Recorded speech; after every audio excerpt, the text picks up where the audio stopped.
प्यार कब हो जाता है पता नहीं चलता है। प्यार दुनिया की जितनी खूबसूरत एहसास है, ब्रेकअप के बाद उतनी ही दर्दनाक होती है। यह संपूर्ण जीवन में हलचल मचा देती है। ऐसी ही सैड लव स्टोरी अभय की है, जो आपको हिला कर रख देगा।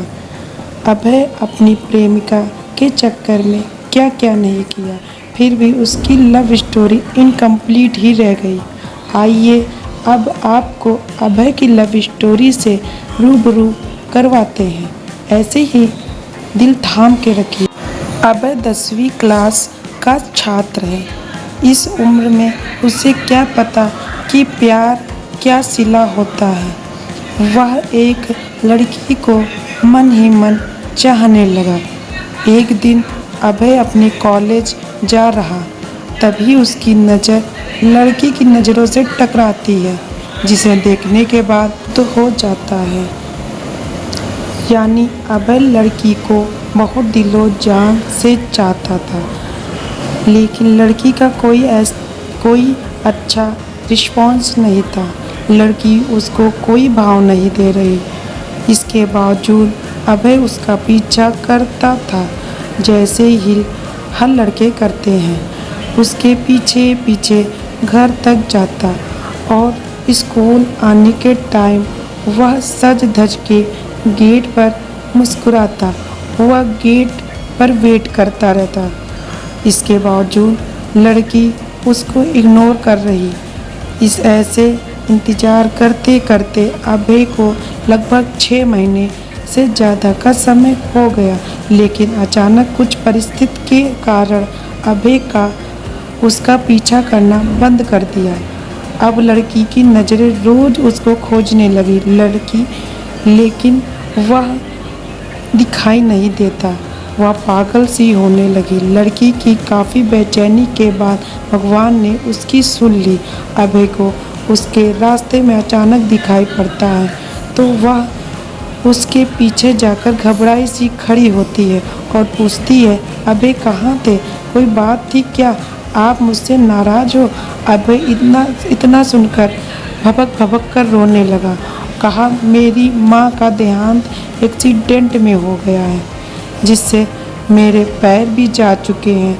अब ना तो मेरी माँ रही और ना ही मेरे पैर। लड़की हिचकिचाई और बोली, अभय सॉरी, मैं आपको डिस्टर्ब की। मुझे पता नहीं था आपके साथ इतना बुरा हुआ। अब मैं आपके लाइफ में कभी बुरा नहीं होने दूंगी। इतने में अभय ने सोनिया को गले लगाया और कुछ ही पल में सोनिया का कंधा उसकी आंसुओं से भीग गया। दोनों एक दूसरे के साथ रहने की कसमें ली। सोनिया और अभय का प्यार दिनों दिन बढ़ता चला जाता है। सोनिया और अभय इतना ज़्यादा क्लोज हो जाते हैं, साथ में घूमना और पार्क में जाना, डिनर करना, शॉपिंग करना आदत बन गई।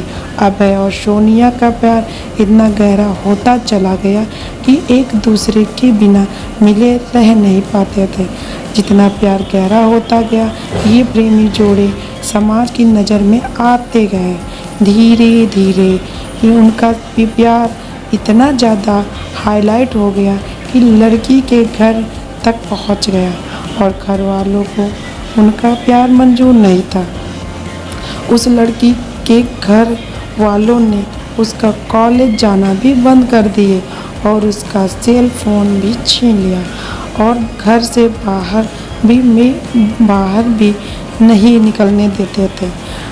एक तरफ सोनिया अभय से प्यार के लिए तड़प रही थी, उधर अभय सोनिया के प्यार के लिए तड़प रहा था।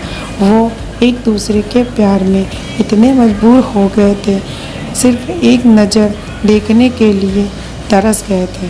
और सोनिया के घर वालों ने उसकी शादी करने का प्लान बना रहे थे।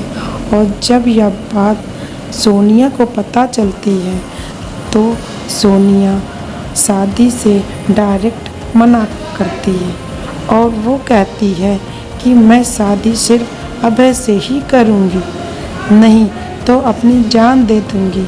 यह बात सुनकर भी घर वालों को कोई फ़र्क नहीं पड़ा। उसे मारने पीटने लगे और धमकाने लगे और अभय को मारने की धमकी दिए। तो इस कारण से शादी से राजी तो हो गई, लेकिन उसके दिलो दिमाग में अभय ही था। उसके बाद सोनिया ने अभय को एक लेटर लिखा, जिसमें लिखा था, मेरे प्रिय अभय, मैं आपको छोड़ना तो नहीं चाहती, पर क्या करूं, छोड़ना पड़ रहा है। हम पहले किसी से प्यार नहीं किए थे और पहली बार आपसे प्यार हुआ था। मैं आपको आज से नहीं, बहुत दिन से चाहती थी। कॉलेज तो एक बहाना था, मैं तो सिर्फ आपको देखने के लिए आती थी। मैं आपको धोखा नहीं दे रही हूँ, मेरी मजबूरी है। आपकी ज़िंदगी का सवाल है और मेरे घर वालों ने मेरी शादी तय कर दी है। मैं शादी तो नहीं करनी चाहती थी, लेकिन मेरी मजबूरी है, क्योंकि मुझे आपकी ज़िंदगी बचानी है और आपको मारने की धमकी दे रहे थे, इसलिए मुझे मजबूरी में शादी करनी पड़ेगी। प्लीज़ आप मुझे माफ़ कर दीजिए। आपकी मजबूर सोनिया। उसके बाद अभय भी सोनिया के लिए एक लेटर लिखता है। मेरी प्रिय सोनिया, मैं तुम्हें कल भी बेतहा मोहब्बत करता था, आज भी तुम्हें बेतहा मोहब्बत करता हूँ। तुम्हारे प्यार के लिए कुछ भी कर जाऊँगा। अगर आप नहीं तो यह ज़िंदगी किस काम की होगी। हम दोनों एक साथ रहने की कसम खाई थी। तुम ऐसे ही मेरा साथ छोड़कर चली जाओगी। तुमने एक बार भी नहीं सोचा कि तुम्हारे सिवा मेरी ज़िंदगी में कोई भी नहीं है। सोनिया, मैं तुम्हें कभी भी नहीं भूल पाऊँगा। जब तक मेरी सांसें चलेंगी तो तुम्हारे नाम से ही चलेंगी। वो ज़िंदगी मुझे नहीं चाहिए जिस ज़िंदगी में तुम ना हो। सोनिया, जब ये से बिछड़े हैं तब से मैं तुमसे मिलने की बार बार कोशिश की, तुम्हारे घर वालों ने मुझे मिलने नहीं दिया। सोनिया, मुझे लगता है कि मेरी ज़िंदगी में खुशी लिखी ही नहीं है। मेरी ज़िंदगी में तो सिर्फ आंसू ही आंसू लिखी है। अगर तुम मुझे नहीं मिली तो मुझे यह ज़िंदगी भी नहीं चाहिए और तुम्हारी खुशी जिसमें हो उसमें मेरी भी खुशी है। यह मेरा आखिरी लेटर है। और सोनिया उसका लेटर रो रो कर पढ़ रही थी और उसी दिन उसकी शादी भी थी। सोनिया को अभय से जुदाई बर्दाश्त नहीं हुई, इसलिए सोनिया ने शादी से पहले जहर खा लेती है, जिसके कारण उसकी मौत हो जाती है और यह सूचना अभय तक पहुंचती है। अभय उसकी मौत का सदमा बर्दाश्त नहीं कर पाता है, जिसके कारण वह भी अपनी जान दे देता है। सच्चे प्यार का अधूरा अंत हो जाता है। ऐसे में प्यार करते हो तो जान देने से बेहतर है निभाना सीखो। दोस्तों, क्या इस कहानी में अभय और सोनिया ने सही निर्णय लिया? क्या दोनों प्रेमियों को मौत के अलावा और कोई रास्ता नहीं मिला? दोस्तों, यह पूरी तरह से गलत है। आपके अनुसार दोनों को क्या करना चाहिए था? आप ज़रूर कमेंट में बताइएगा।